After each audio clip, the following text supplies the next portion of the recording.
अस्सलाम वालेकुम फ्रेंड्स। साल 2024 में पाकिस्तान में इलेक्शन ख़त्म होने के बाद दुनिया की सबसे बड़ी जमहूरियत के सबसे बड़े इंतखाबात 19 अप्रैल 2024 से शुरू हुए, जो 1.5 माह तक जारी रहने के बाद 1 जून को ख़त्म होंगे।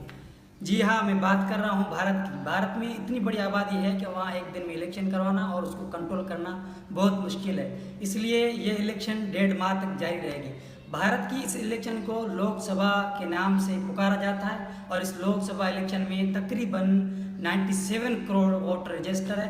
97 करोड़ वोटर को वोट डालने के लिए तकरीबन 10 लाख पोलिंग स्टेशन बनाए गए और इस 10 लाख पोलिंग स्टेशन को कंट्रोल करने के लिए 1.5 करोड़ के अफराद का अमला बनाया गया।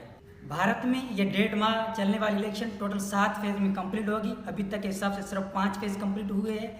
भारत में टोटल 2786 जमायत है, उनके 8000 उम्मीदवार 543 सीट्स पे एक दूसरे के खिलाफ पंजा आजमाई करेंगे। मरकजी सतह पर कांटे का मुकाबला नरेंद्र मोदी की बीजेपी, भारतीय जनता पार्टी और अपोजिशन अलायंस इंडिया के दरमियान है। बीजेपी के अपोजिशन में यह अलायंस इंडिया के नाम से बनने वाला टोटल 26 पार्टियों का यह इत्तेहाद है।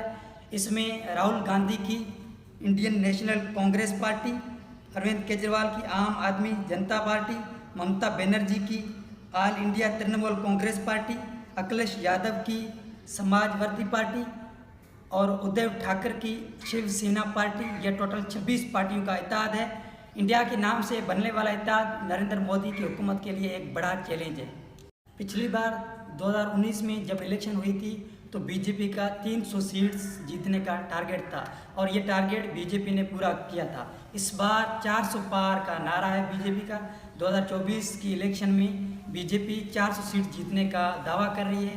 आपको क्या लगता है, यह बीजेपी टारगेट पूरा कर पाएगी या नहीं? कमेंट्स में अपनी राय ज़रूर दें। कौन बनेगा इंडिया का नेक्स्ट प्राइम मिनिस्टर, इस हवाले से भारत के तजिएगारों से पूछते हैं।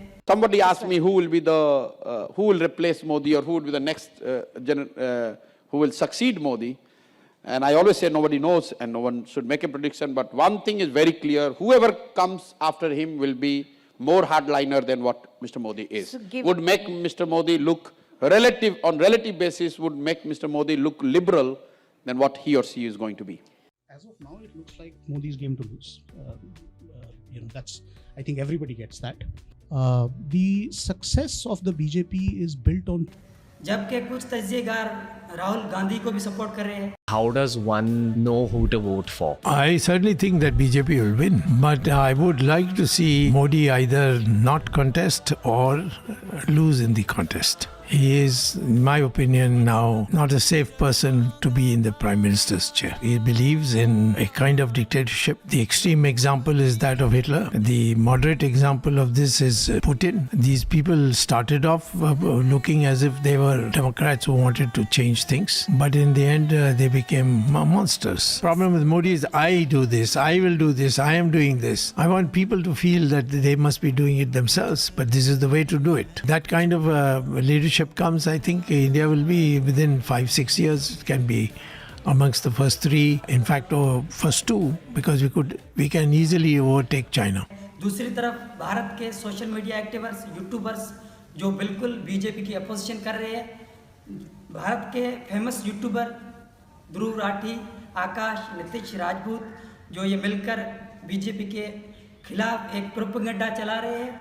देश के इतिहास में दोस्तों बहुत से प्रधानमंत्री आए हैं और गए हैं, लेकिन इतनी अजीबोगरीब बातें आज तक किसी प्रधानमंत्री ने नहीं करी है। ये जो गोल्ड है बहनों का, गोल्ड ले लेंगे। कभी कहते हैं कांग्रेस आपका मंगलसूत्र छीन ले जाएगी, तो कभी कहते हैं मटन बनाकर कांग्रेस मौज कर रही है। मटन बनाने का मौज ले रहे हैं क्या? वो देश के लोगों को चिढ़ाना चाहते हैं। मम्मी ये देखो मुझे चिढ़ाना चाह रहे हैं। क्या 4 साल के बच्चे हैं क्या देश के लोग जो चिढ़ाना चाहेगा उन्हें कोई? आज से कुछ दिन पहले वॉशिंग मशीन भाजपा हुआ पुराना, बीजेपी के डर्टी मशीन के बारे में सुना?